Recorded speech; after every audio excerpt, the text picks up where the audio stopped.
সীতারাম বন্ধুরা, আজকে রেসিপি হচ্ছে ইডলি আর ধোসার চাটনি যেটা হয় সেই চাটনি বানাবো। আমি নারকেল নিয়ে নিয়েছি, ছোলা নিয়ে নিয়েছি, বাদাম নিয়েছি, কাঁচা লঙ্কা নিয়ে নিয়েছি, দই নিয়ে নিয়েছি। এবার এগুলো সব আমার রেডি করাই ছিল, আমি মিক্সিং জারে দিয়ে দিচ্ছি সব। আর বন্ধুরা, যারা যারা আমার ভিডিওটা দেখছেন অবশ্যই আমার চ্যানেলটা সাবস্ক্রাইব করে দেবেন, লাইক করবেন, কমেন্ট করবেন। আমি দই দিয়ে দিলাম খানিকটা। এর মধ্যে আরো উপকরণ দিতে হবে, সেগুলো আমি দেখিয়ে দিচ্ছি। আমি পোস্ত দিয়ে দিচ্ছি,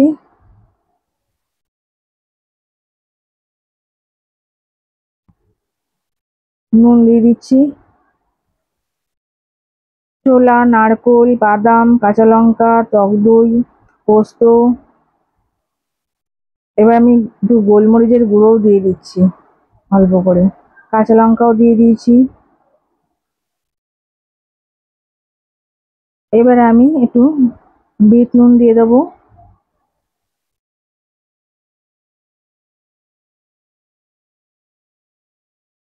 বন্ধুরা, আমি বিট নুন দিয়েছি। এবার ওটা পেশা হয়ে গেছে, আমার গ্রাইন্ডারে পিষে এনেছি। আমি একটু লেবু দিয়ে দিলাম, আমার টক হয়নি, দইটা টক ছিল না, তো আমি একটা বোলের মধ্যে, কাঁচের বোলে ঢেলে নিলাম।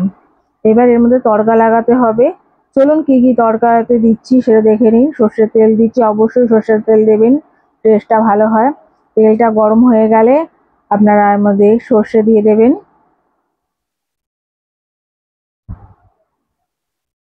তেলটা একদম যখন গরম হবে তখনই অবশ্যই দেবেন। আর যদি খুব গরম হয়ে যায় একটুখানি বন্ধ করে নেবেন, কেননা এই জিনিসগুলো পুড়ে যেতে পারে। তো আমি সর্ষে দিয়ে দিয়েছি।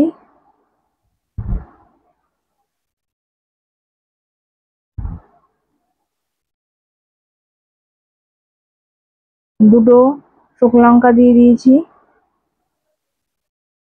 লঙ্কাগুলো ছোট ছোট কেটে দিলে ভালো হতো, কিন্তু আমি ভুলে গেছি।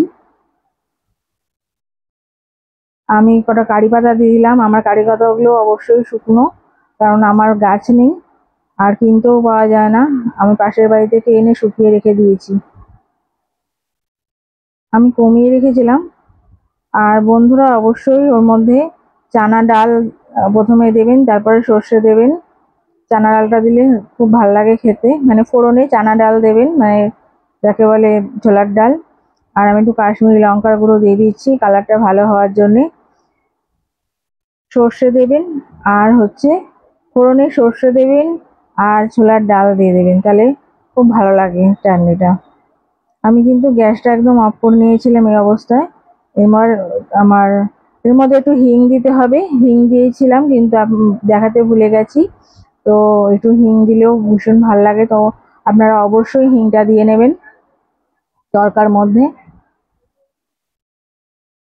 এবার চাটনিটার যেমন কালারটা সুন্দর হবে আর ততটাই চাটনিটা খেতে সুন্দর হবে। দেখুন আমার চাটনিটা হয়ে গেছে, কতটা সুন্দর দেখতে লাগছে, তার থেকেও ভীষণ সুন্দর এটা খেতে হয়। মানে ধোসা, ইডলি দিয়ে খেতে ভীষণ ভালো লাগে। আপনারা অবশ্যই আপনারা করে করে খাবেন। আমি আগেই ধোসার রেসিপি দিয়ে দিয়েছি। ধন্যবাদ।